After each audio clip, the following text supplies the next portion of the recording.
The Observer would also say, for better or worse, word throughout wrestling is that Bob Backlund will be getting a title shot at Survivor Series. Also expect Bull Nakano to win the WWF Women's title at the Tokyo Dome on November 20th, and then for them to add her against Alundra Blaze to Survivor Series.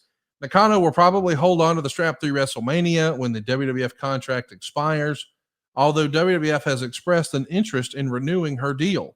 They missed the boat on Nakano from the start. As for her to be effective as a monster, she needed to go over strong on everyone for months. But the timing wasn't right, as the company hadn't gotten Blaze over enough by the time Nakano arrived. With the benefit of hindsight, it does feel like they fumbled Bull Nakano. She was way ahead of her time, right? And she was freaking awesome. But Conrad, I will say this, observing this, being there on the shows, and knowing how talented both ladies were, I can remember watching it and saying, okay, this is really an attraction because there are no other, so to speak, there wasn't a women's division.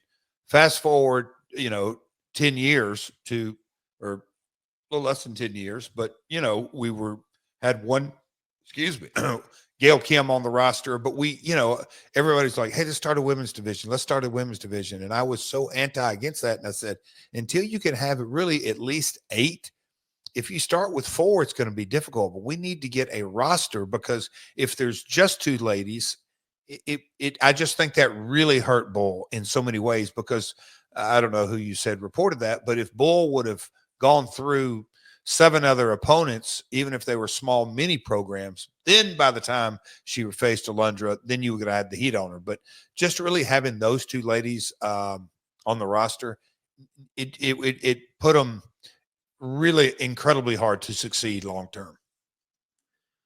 Hey, we mentioned Are You Click adjacent earlier. The Observer would report the highlight of the weekend was Action Zone on October 30th with the taped match of Shawn Michaels and Diesel taking on the 1-2-3 Kid and Razor Ramon. He gave it 4.5 stars and said, I thought it was the best WWF television match in well over a year. He's really high on this match. It still holds up to this day. It's probably one of the best matches of the era, certainly in WWE history. But I'm wondering, why do you think that is? It's not a pay-per-view. It's not even Monday Night Raw. It's not the A show. But it is 4 guys who are really comfortable and really familiar with each other. Do you think that adds a lot to how good the match is? Were they out there to prove a point? Do they have a chip on their shoulder? Do you remember the match? I don't remember the match, but it's one of those things that, Raw's the A show. If you're going to put top talent and, on no matter what show it is, when you hear guys talk about A, B, or C show, the wrestling fan doesn't really necessarily, they want to tune into wrestling. So you better give them a main event. Now you can develop underneath talent on some, we'll call them B and C shows, but for the most part, you better start hot and finish strong. Period.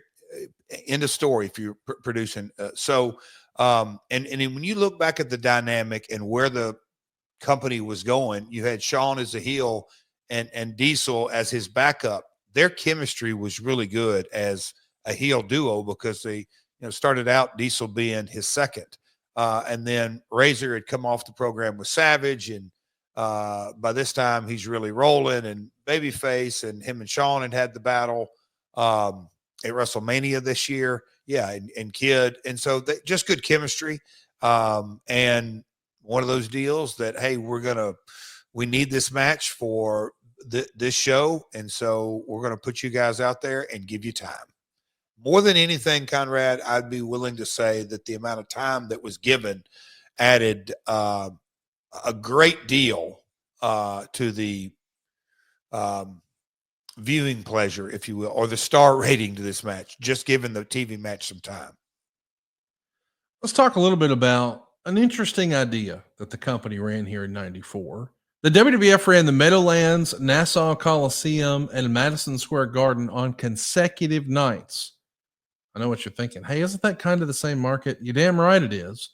The Meadowlands drew an estimated 2,600. Not good.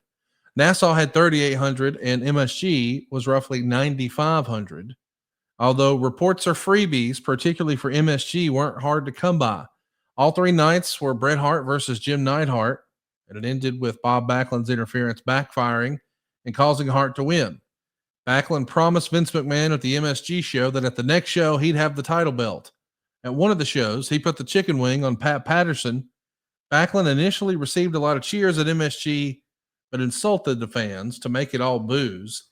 This isn't the low point that they tried that. Back in August, MSG only drew 4,300. The Meadowlands only drew 2,000, and Nassau only did 1,500 folks. And I know that people who live in the area would argue, well, those are on the far ends. They could draw from all over. But as a strategy, this feels like a miss based on the ticket sales. You were there. What say you?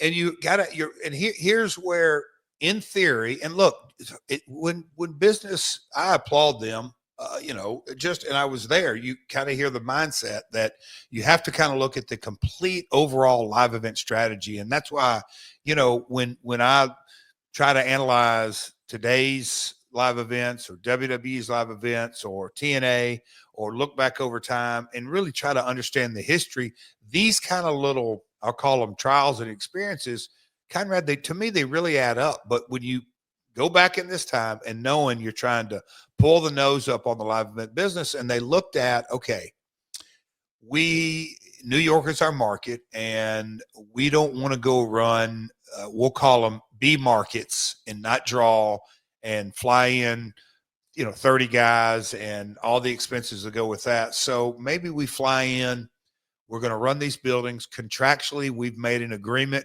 to run, we'll call it every 90 days. It depends on 90 or 120 days.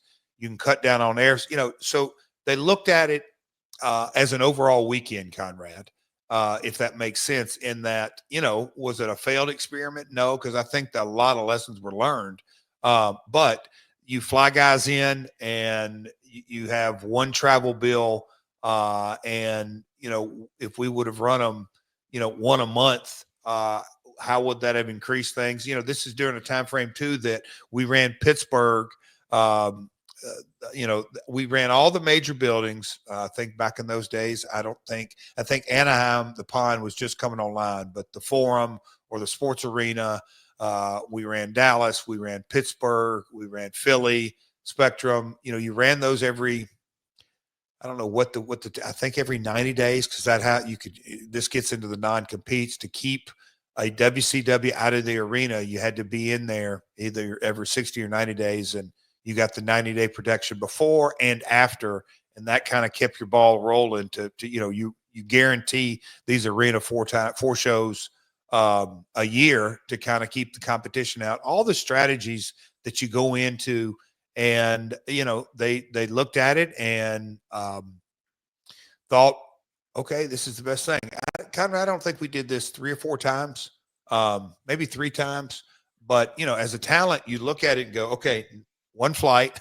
So although the payoffs weren't fantastic, then time frame, you had to take the good with the bad. And most of the time we did a TV in driving of the tri-state area, and you did, a Raw, a SmackDown, a Raw, a Superstars, a Challenge. That's Monday, Tuesday, Wednesday, off Thursday, and then work Friday, Saturday, Sunday, the 3 New York shots. So you're living out of the same hotel for 7 days. So interesting times. And that was kind of the state of the business.